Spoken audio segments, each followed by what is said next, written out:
10 on the Burnsy Show. You can join in. Here's a story we're keeping an eye on. The smelly mountains of Gilberdyke. And over 100 people went to a public meeting last Saturday to voice their concerns about the tip out at Gilberdyke. The Environment Agency has taken some action to get the tip levelled off. Let's get the latest. There's a whiff of something in the air down at Gilberdyke today. Libby's down there. Libs, morning to you. What can you tell us? Oh, there certainly is a whiff this morning. The rain's not making it any better either. The tip, I was here, February time. Doesn't look any smaller to me. But I have come just to catch up, really, with what's been happening here in the last few months. Because we were here in February. Shortly after that, they were told to stop tipping here.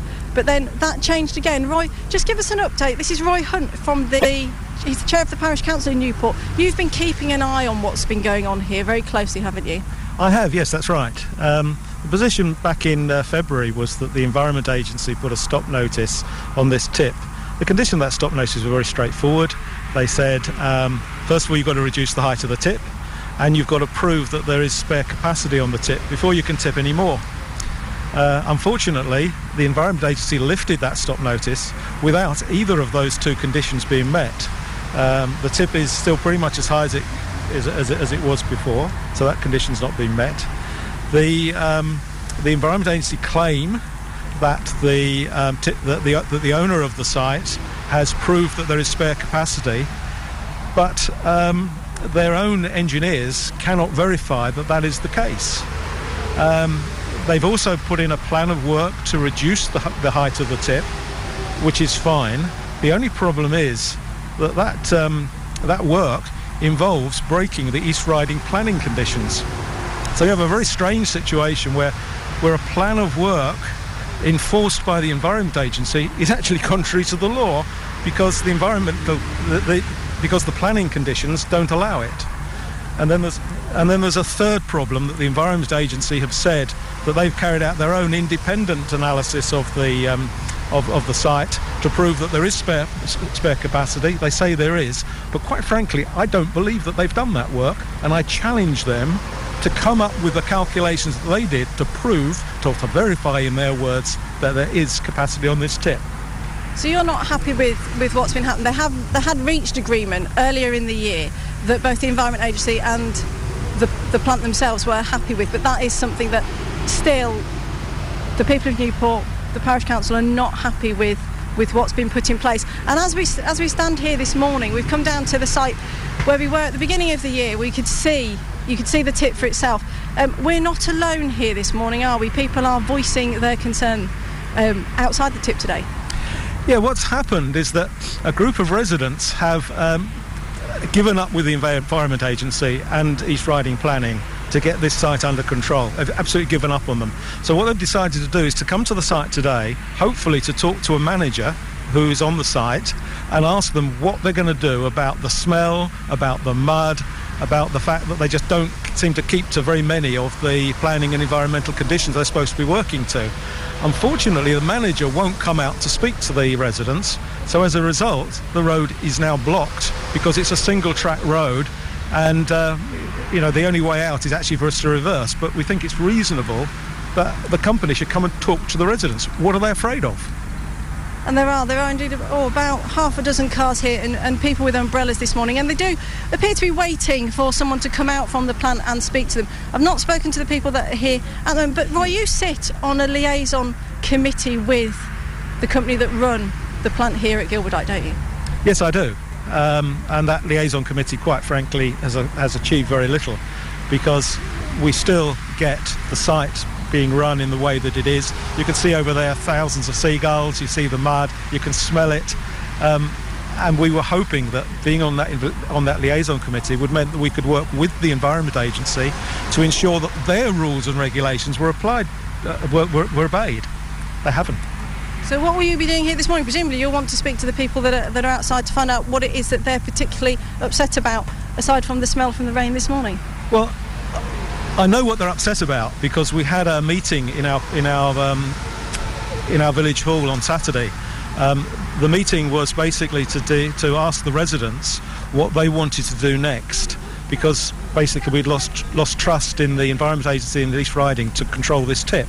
And I think the only residents that were invited to it were the people who directly face the tip or are affected by the traffic.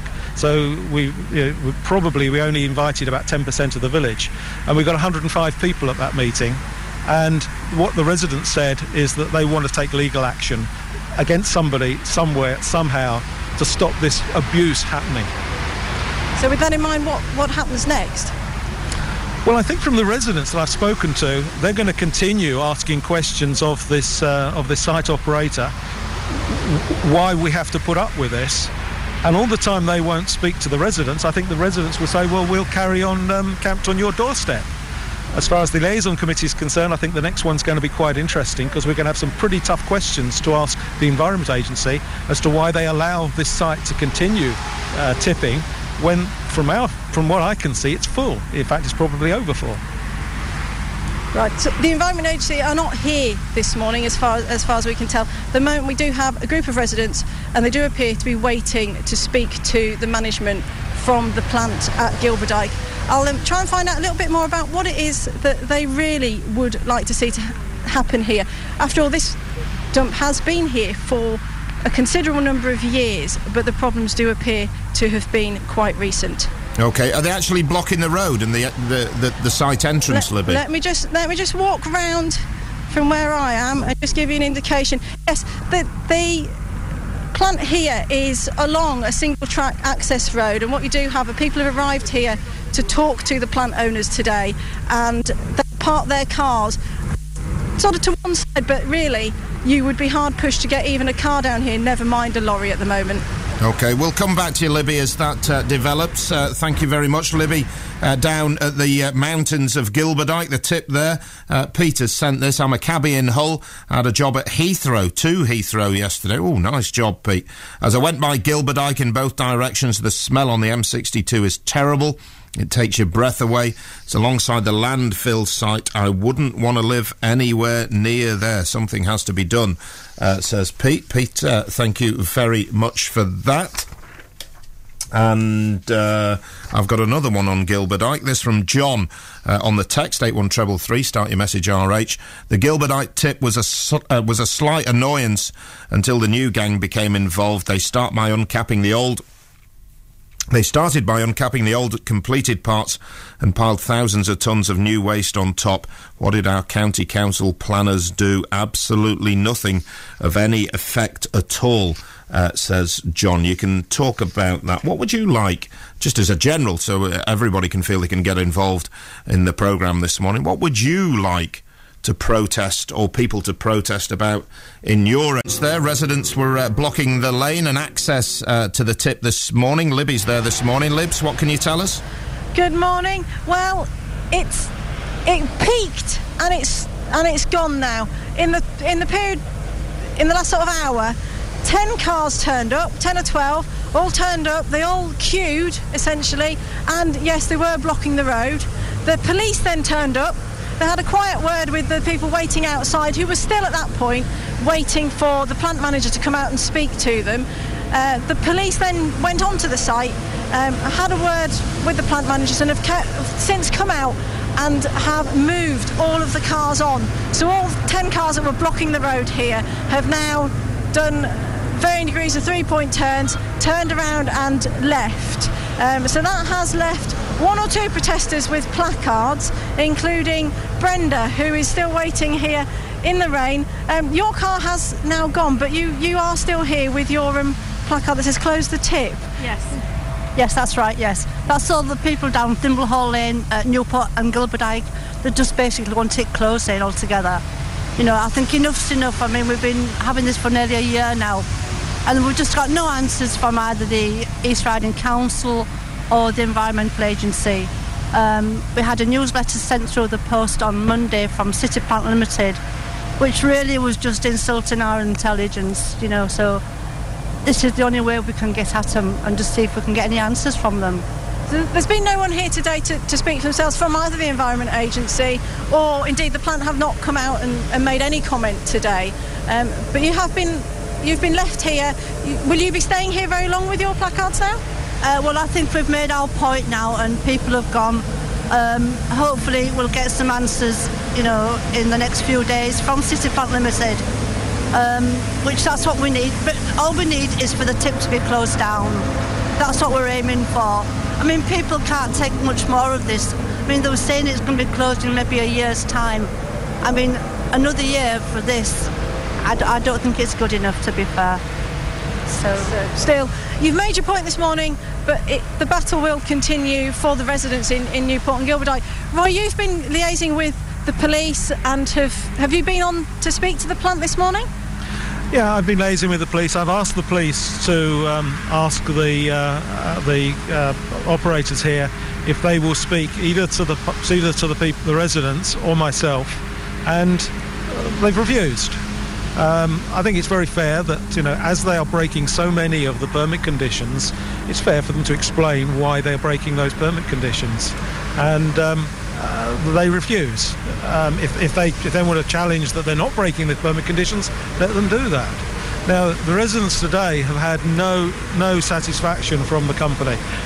I'm prepared to talk to them. I wouldn't be surprised if they're back tomorrow or in a few days' time to ask those same questions of the same company. If a company refuses to speak to you, do you give up at the first hurdle or not? It's up to the residents to decide what they're going to do. But I think the company should act a little bit more responsibly and actually come out and talk to them. City Plant I've been talking to residents today, they have leafleted the village, haven't they, with their plans for what they're trying to do to combat the odour issue. Yeah, they have sent out a glossy leaflet. I think that's going to backfire on them because, quite frankly, a Ministry of Propaganda would be very, very pleased with that. It's really, it will serve no purpose other than to incense the residents even more. And the website, they do say there's a website as well where residents like Brenda and others can go and see what City Plant are doing. Well, my experience of communicating with these people is that if you make a complaint about, for instance, mud, you get quite an abusive response. You make a complaint about the smell. Had no comment from them today at all outside the plant. I've not had any comment from them today, no. And it'll be interesting to see if they respond in a reasonable way to complaints from residents. They certainly haven't responded in a reasonable way to the issues that I've raised. And meanwhile, the liaison committee will continue to try and work together with all the agencies as much as you can. The liaison committee will continue. I don't think, personally, that we will achieve very much because we don't really get the support, particularly from the Environment Agency. We feel that the environment... They're not able to comment for themselves today. They've not been here today. OK, well, the Environment Agency, I think, need to look very closely about how well they have managed this site and how well they've communicated with residents and, indeed, the liaison committee. And for now, the cars have gone, people have gone back to get into the dry and the warm. What happens next? I don't know. It's up to the residents. It's not up to me. I'm chair of the parish council, but I don't tell the residents what they should and shouldn't do. It remains to be seen at the waste plant run by City Plant in Gilberdyke and in Newport. The cars have gone, traffic is moving once again, and it remains to be seen whether residents will be back here in the wind, rain or sunshine to make their point. OK, Libby, thank you very much for that. What do you wish people would protest about in your area? Michael called from Beverley to say he travelled on a train from King's Cross to London and the stench from Gilberdyke was absolutely disgusting, even though all the windows were shut.